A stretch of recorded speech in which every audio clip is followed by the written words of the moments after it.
ایک ایسے زمانے کا ہے جب زمین پر ظلم، شرک اور گمراہی کا راج تھا۔ ایک ظالم بادشاہ حکومت کرتا تھا جس کا نام دقیانوس تھا۔ وہ اپنے لوگوں کو زبردستی بتوں کی عبادت پر مجبور کرتا تھا۔ جو کوئی اللہ تعالی پر ایمان لاتا اسے سخت سزائیں دیتا، قید کرتا یا قتل کر دیتا۔ پوری سلطنت میں خوف، اندھیرا اور شرک پھیل چکا تھا۔ اسی شہر میں چند نیک دل نوجوان رہتے تھے۔ یہ جوان دل سے اللہ تعالی پر ایمان رکھتے تھے۔ ایک دن شہر میں ایک بڑا میلہ لگا جہاں لوگ بتوں کو سجدہ کر رہے تھے۔ ان ایمان والے نوجوانوں نے یہ منظر دیکھا تو ان کے دل کان اٹھے۔ ان میں سے ایک بولا، ہم ان بتوں کو رب نہیں مانتے، ہمارا رب تو صرف اللہ ہے جس نے آسمان و زمین پیدا کیے ہیں۔ یہ خبر بادشاہ تک پہنچی۔ وہ غضبناک ہوا اور اپنے سپاہیوں کو حکم دیا کہ ان سب کو گرفتار کر لایا جائے، مگر اللہ کے ان بندوں نے فیصلہ کر لیا کہ اب وہ اپنے ایمان کو بچانے کے لیے اللہ کے بھروسے پر نکل جائیں گے۔ رات کے اندھیرے میں وہ شہر چھوڑ کر پہاڑوں کی طرف روانہ ہوئے۔ کئی دن کے سفر کے بعد وہ ایک غار کے دہانے پر پہنچے۔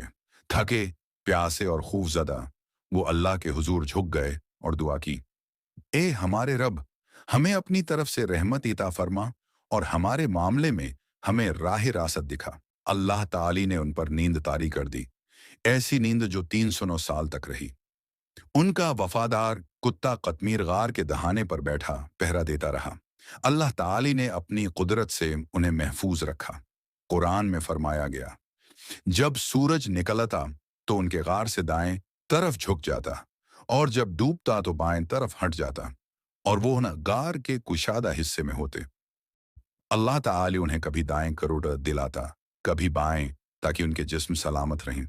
نہ دھوپ براہ راست پڑتی، نہ ہوا رکتی، بس ایک قدرتی نظام کے تحت وہ آرام سے سوئے رہے۔ وقت گزرتا گیا، دن، مہینے، سال، حتیٰ کی صدیاں گزر گئیں۔ پھر اللہ نے نیند سے اٹھایا۔ انہوں نے ایک دوسرے کو دیکھا اور کہا، ہم کتنی دیر سوئے رہے؟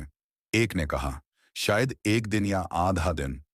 پھر انہوں نے سوچا کہ شہر جا کر کھانا لایا جائے۔ ایک نوجوان شہر گیا۔ جب اس نے دکان پر سکہ نکالا تو لوگ حیران رہ گئے۔ یہ تو صدیوں پرانا سکہ تھا۔ بازار میں شور مچ گیا۔ لوگ دوڑتے ہوئے بادشاہ کے پاس گئے اور کہا، یہ تو وہی ایمان والے نوجوان ہیں جنہیں ہمارے بزرگوں کے زمانے میں غائب کیا گیا تھا۔ یوں اللہ تعالی ظاہر کر دیا تاکہ لوگ جان لیں کہ اللہ کا وعدہ سچا ہے اور قیامت میں کوئی شک نہیں۔